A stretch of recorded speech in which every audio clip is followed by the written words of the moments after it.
ಮಹಿಳೆಯರಾಗಿ ಇವತ್ತು ಇಳಿದು ನಾವು ಇವತ್ತು ಪ್ರತಿಭಟನೆ ನಾವು ಮಾಡ್ತಾ ಇದೀವಿ. ಯಾಕೆ ಅಂತ ಎಲ್ರಿಗೂ ಗೊತ್ತಿದೆ.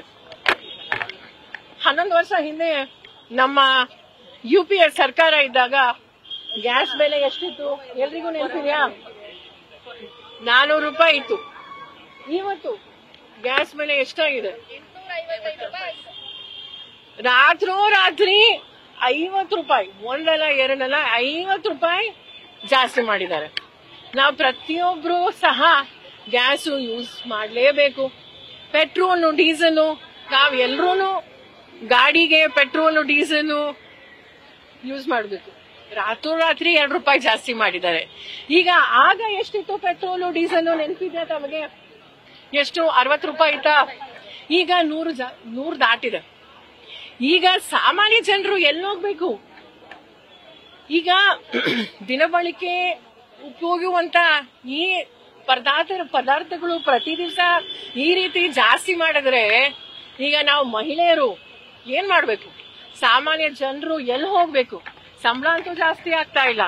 ನಾವು ಸ್ಟಾಕ್ ಮಾರ್ಕೆಟ್ ಏನಾಯ್ತು ಅಂತ ನಾವೆಲ್ಲರೂ ಸಹ ನಾವು ನೋಡಿದೀವಿ. ನಾನು ಎಲ್ಲ ನಮ್ಮ ಸಹೋದರರು ಸಹೋದರಿಯರು ನಾನು ನಮ್ಮ ಬಿಜೆಪಿಯಲ್ಲಿ ಜನ ಆಕ್ರೋಶ ಯಾತ್ರೆ ಅಂತ ನಿನ್ನೆ ಪ್ರಾರಂಭ ಮಾಡಿದ್ದಾರೆ. ಅದೇ ದಿನ ಕೇಂದ್ರ NDA ಬಿಜೆಪಿ ಸರ್ಕಾರ 50 ರೂಪಾಯಿ ಗ್ಯಾಸ್ ಬೆಲೆ ಜಾಸ್ತಿ ಮಾಡಿದ್ದಾರೆ. ಈ GST ಏನೇನ್ ಪದಾರ್ಥ ಎಷ್ಟು ಜಾಸ್ತಿ ಆಗಿದೆ ನಾವು ಪ್ರತಿಯೊಬ್ರು ನಾವು ಸಹ ನೋಡ್ತಾ ಇದೀವಿ. ಈಗ ನಿಜವಾಗ್ಲೂ ಈಗ ಜನ ಆಕ್ರೋಶ ಯಾರ ವಿರುದ್ಧ ಅಂತ ಎಲ್ರಿಗೂ ಸಹ ಗೊತ್ತಾಗಿದೆ.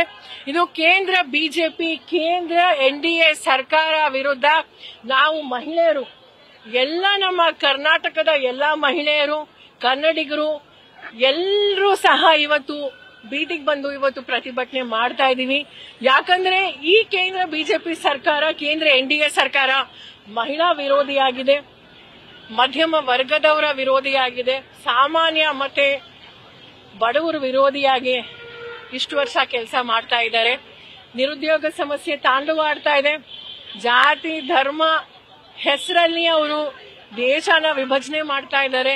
ಈಗ ನಿಜವಾಗ್ಲೂ ಅವ್ರಿಗೆ ಜನರ ಮೇಲೆ ಕಾಳಜಿ ಇದೆ ಅಂದ್ರೆ ನಾವು ಎಲ್ಲರೂ ಸಹ ಅವ್ರನ್ನ ಏನ್ ಕೇಳ್ತಾ ಇದೀವಿ ಅಂದ್ರೆ ದಯವಿಟ್ಟು ಗ್ಯಾಸ್ ಬೆಲೆ ಪೆಟ್ರೋಲ್ ಡೀಸೆಲ್ ಮತ್ತೆ ಪ್ರತಿ ದಿವಸ ನಾವು ಏನೇನು ನಾವು ಬಳಕೆ ಮಾಡ್ತೀವೋ ಆ ಎಲ್ಲಾ ಪದಾರ್ಥಗಳದ್ದು ಇಮಿಡಿಯೇಟ್ ಆಗಿ ಬೆಲೆ ಏರಿಕೆನ ಅವರು ಕಡಿಮೆ ಮಾಡಬೇಕು.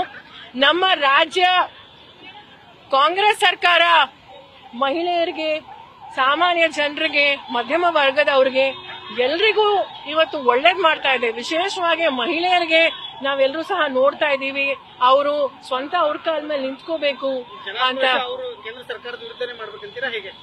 ಹೌದು ಸರ್, ನೋಡಿ ನಾವು ಕನ್ನಡಿಗರಾಗಿ ನಾವು ಇಡೀ ದೇಶದಲ್ಲಿ ನಾವು ಸೆಕೆಂಡ್ ಹೈಯೆಸ್ಟ್ ನಾವು ಟ್ಯಾಕ್ಸ್ ಕಟ್ತಾ ಇದೀವಿ ಸರ್. ನಾನಾಗ್ಲಿ ನೀವಾಗ್ಲಿ. ಆದ್ರೆ ಎಷ್ಟು ನಮ್ಗೆ ಟ್ಯಾಕ್ಸ್ ನಮ್ಗೆ ದುಡ್ಡು ವಾಪಸ್ ಬರ್ತಾ ಇದ್ದಾರೆ? ನಾವು 100 ರೂಪಾಯಿ ಕೊಡ್ತಾ ಇದ್ರೆ ನಮ್ಗೆ ವಾಪಸ್ ಬರ್ತಾ ಇರೋದೇ 13 ರೂಪಾಯಿ. ಇದು ಅನ್ಯಾಯ. ಅದೊಂದೇ ಇಲ್ಲ, ಬಿಜೆಪಿಯವರು ಜನಾಕ್ರೋಶ ಯಾತ್ರೆ ಮಾಡ್ತಿದ್ದಾರೆ ರಾಜ್ಯಾದ್ಯಂತ. ಅವ್ರಿಗೆ ಜನ ಆಕ್ರೋಶ ಯಾತ್ರೆ ಅವರು ಕೇಂದ್ರ ಬಿಜೆಪಿ ಕೇಂದ್ರ NDA ಸರ್ಕಾರದ ವಿರುದ್ಧ ಮಾಡ್ತಾ ಇದ್ದಾರೆ ಅನ್ಸುತ್ತೆ. ಯಾಕಂದ್ರೆ ಅವರು ಯಾವತ್ತು ಯಾತ್ರೆ ಪ್ರಾರಂಭ ಮಾಡಿದಾರೋ ಆವತ್ತೇ ಅವ್ರಿಗೆ ಎಲ್ಲ ಒಂದು ತುಂಬಾ ದೊಡ್ಡ ಕೊಡುಗೆ ಕೊಟ್ಟಿದ್ದಾರೆ. 50 ರೂಪಾಯಿ ರಾತ್ರಿ ಅವರು ಜಾಸ್ತಿ ಮಾಡಿದ್ದಾರೆ, ಬೆಲೆ ಏರಿಕೆ ಮಾಡಿದ್ದಾರೆ. ಅದು ಏನು ಗ್ಯಾಸ್. ಅದಕ್ಕೆ ತಾವು ದಯವಿಟ್ಟು ನಮ್ಮ ಸಾಹೇಬರಿಗೆ ನಮ್ಮ ರಾಜ ಅವ್ರಿಗೆ ಮೋದಿ ರಾಜ ಅವ್ರಿಗೆ ಹೇಳಬೇಕು, ಸಾಹೇಬ್ರೆ ದಯವಿಟ್ಟು ನಾವೆಲ್ಲರೂ ಬದುಕಬೇಕು. ನಮಗೆ ಸಂಬಳ ಜಾಸ್ತಿ ಆಗ್ತಾ ಇಲ್ಲ, ಮಕ್ಕಳಿಗೆ ಕಷ್ಟ ಆಗ್ತಾ ಇದೆ, ನಿರುದ್ಯೋಗ ಸಮಸ್ಯೆ ಜಾಸ್ತಿ ಆಗ್ತಾ ಇದೆ. ಅದಕ್ಕೆ ದಯವಿಟ್ಟು ನಮಗೆ ಒಳ್ಳೇದು ಮಾಡಿ ದಯವಿಟ್ಟು ಈ ಬೆಲೆ ಏರಿಕೆಯನ್ನ ದಯವಿಟ್ಟು ನಿಲ್ಲಿಸಬೇಕು ಅಂತ ನಾವು ಎಲ್ರಿಗೂ ಕೈ ಮುಗಿದು ನಾವು ಎಲ್ರಿಗೂ ಕೇಳ್ಕೊತಾ ಇದ್ದೀವಿ. ಧನ್ಯವಾದಗಳು. ನ್ಯೂಸ್ ಫಸ್ಟ್ ನಿರ್ಭೀತಿಯಿಂದ ನಿಮ್ಮ ಪರವಾಗಿ.